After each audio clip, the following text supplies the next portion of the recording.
Apple's first event of the year will reportedly bring at least 5 products over a 3-day blitz.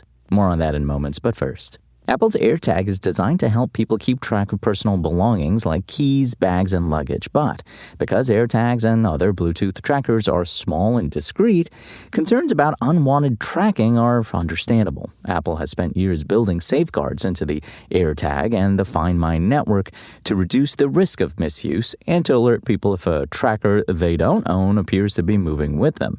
If you're worried about whether an AirTag or similar tracker might be following you, check out our latest article, How to Know If an AirTag is Tracking You, at Engadget.com.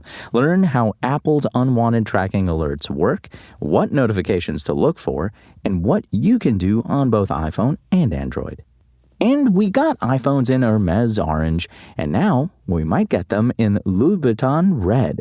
According to Bloomberg's Mark Gurman, Apple is already mulling over what the next premium colorway will be for its iPhone Pro models.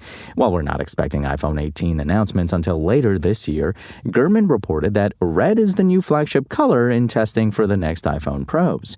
Gurman added that there were rumors of purple and brown shades, but predicted that these could just be different shades of the main red option.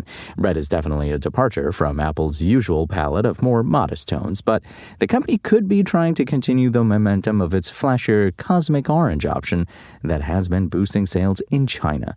The bold orange option has been informally rebranded as Hermes Orange among fans and is becoming somewhat of a status symbol in Chinese markets.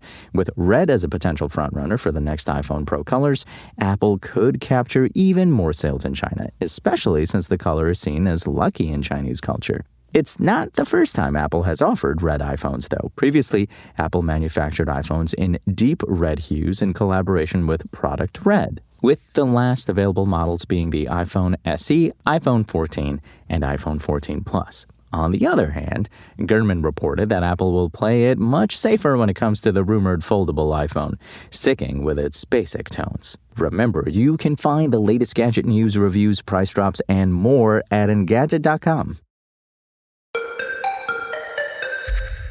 Ready your wallets if you've been thinking about upgrading your Apple products. According to Bloomberg's Mark Gurman, Apple will announce at least 5 products starting on Monday, March 2nd, and extending to its scheduled experience on Wednesday, March 4th. There's a long list of potential options that Apple could announce next month, but Gurman is confident in a few.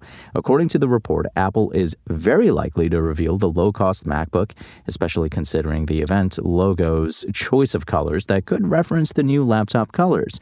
Gurman also predicted that Apple could announce the iPhone 17e, since its predecessor was launched last spring, and an iPad Air that's updated with the M4 chip.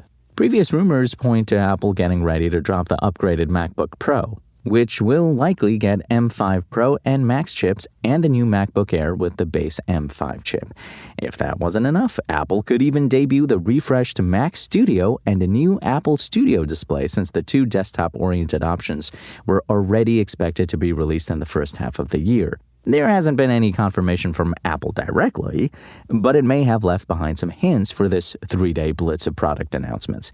Going off Apple's wording, the March 4th event will be an Apple experience with locations in New York, London, and Shanghai, which doesn't sound like the typical format of an event with keynote addresses that's paired with a live stream. Gurman also noted that Apple usually announces its new products on Tuesday, unlike the official Wednesday timing.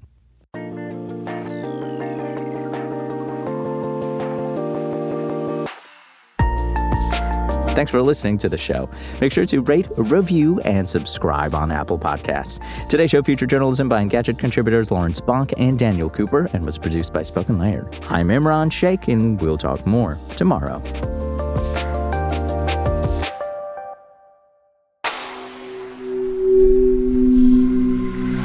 Spoken Layer.